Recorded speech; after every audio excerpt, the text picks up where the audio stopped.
Welcome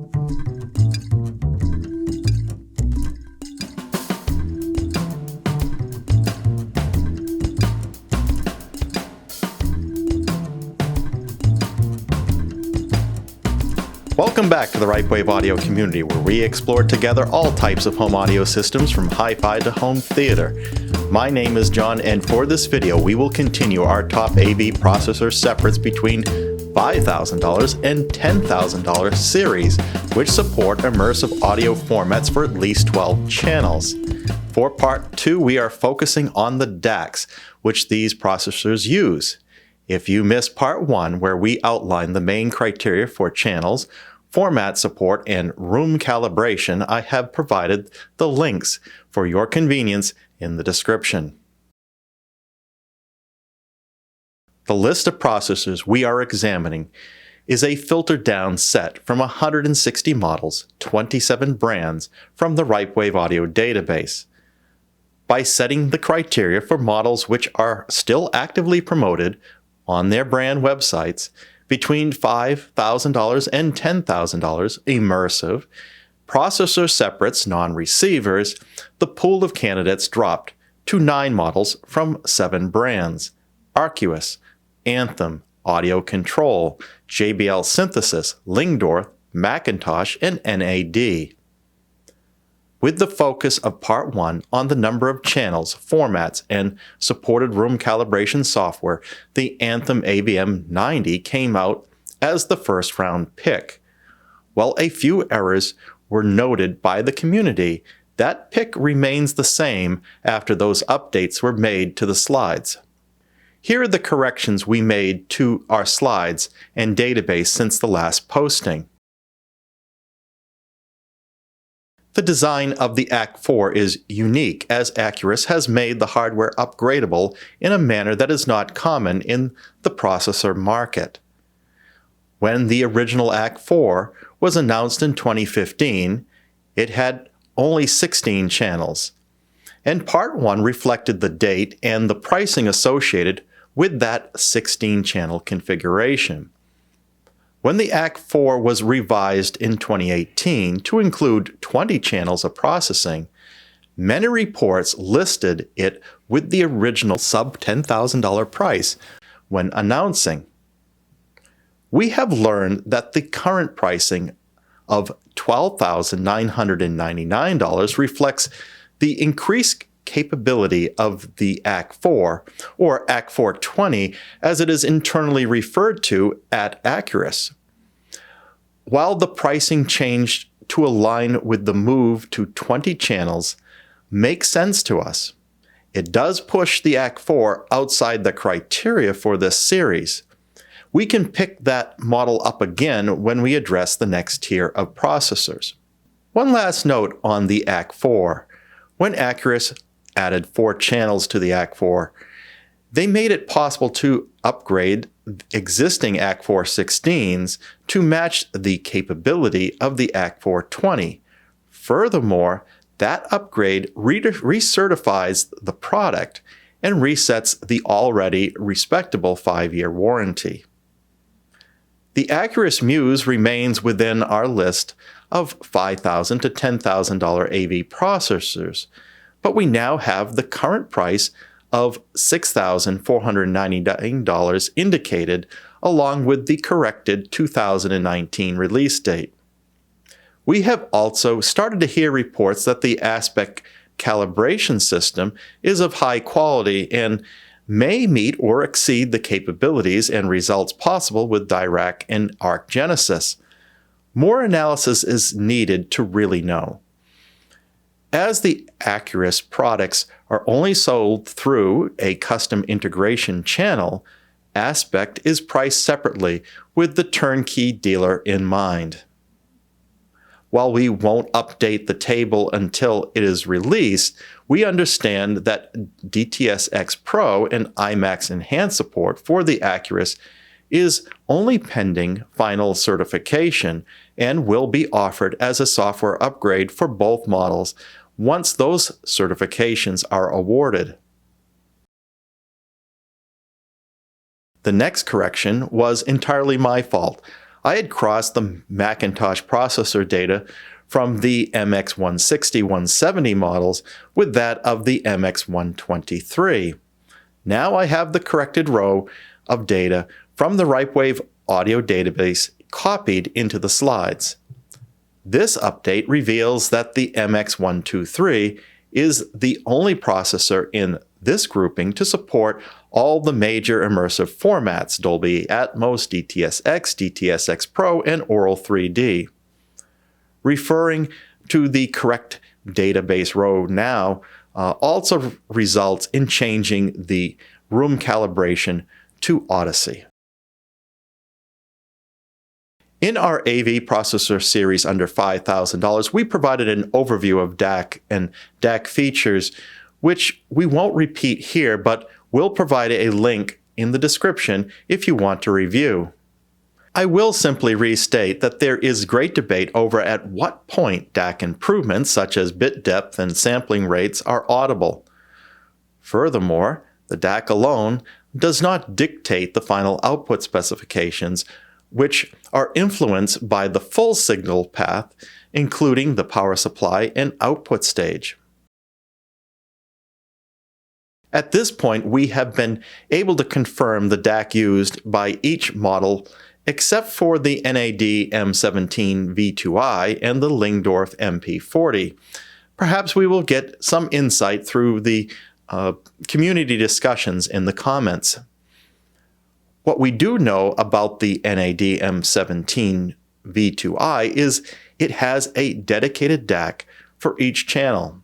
This mono mode DAC implementation we also see in the McIntosh MX123. The Acurus Muse provides mono mode for 4 channels. All others are running the DACs in what is labeled as stereo mode, where there is a 1-to-1 ratio of DAC channels to processor channels, and not 2 DAC channels for each processor channel, as with what we labeled as mono. In general, we see the use of DACs with specifications that are higher than the previous grouping at the lower price range. Acurus is the first we see using the Texas Instruments PCM 1795 chip, which puts out a respectable set of specifications. Harman brands JBL Synthesis and AudioControl share a lot in common. The SDP55 and Maestro X7 use the same ESS 9028 Pro DAC, which is a grade above that used in their AKM brand. The AudioControl Maestro X9 takes the DAC a notch higher by using the ESS 9038 Pro chip, which on paper has a signal-to-noise specification of 140 decibels. We consider any DAC over 130 dB to be in the top category. As before, the actual AV processor output specifications are considerably lower than that of the DACs they have within them, and they don't track directly. For example, the Acurus Muse has the PCM 1795 DACs, which have a lower rating than the ESS 9038 Pro DAC of the AudioControl X9, but the Muse has output that is 8 dB higher. Albeit this data is all based on how each brand tests and reports their specifications, so this table should not be used religiously. Only when specifications are measured according to a consistent standard, using best practices for procedures and environments, can we perform a fair comparison. What we have here is likely inconsistently acquired data. Within a brand, we do believe it should show the differences between each model with some accuracy. McIntosh reports the same output specifications for the MX123 as it does with the MX100, with a signal-to-noise ratio of 96 dB and a total harmonic distortion of 0.005%. Despite JBL Synthesis and AudioControl products using higher-grade DACs in the SDP55 and Maestro X7 versus their AKM AV40, they are still reporting a signal-to-noise ratio of 100 dBs and a total harmonic distortion of negative 100 dBs. Only the Maestro X9 within the Harman family goes beyond with its ES9038 Pro based design. We will have to wait until Anthem releases data for the AVM90 before we know how it compares with their AVM70. In fact, that wait may be out until the fall now, as the AVM90 webpage was updated last week to indicate a fall shipping date. We are not sure we are reading the NAD specification correctly, as they list 90 dB signal-to-noise ratio, which seems low. However, Audio Science Review has measured this product, and their results of this model were not glowing either. Lygndorf does not provide a full set of specifications, which is disappointing for any product, especially one at this price level. Those who audition the Lygndorf have nice things to say, but listener-dependent feedback does not help us compare objectively. All models appear to cap PCM decoding at 192 kHz regardless of the DAC capability. The only model clearly indicating support for DSD is the McIntosh MX123, which is unfortunate for those hoping to convert multi-channel Super Audio CDs. While an external DAC can address a general DSD conversion, it will be limited to two-channel reproduction. What do we learn? Well, similar things as with the models under $5,000, which is the main point is not to fully judge the AV processor by the specifications of the DAC.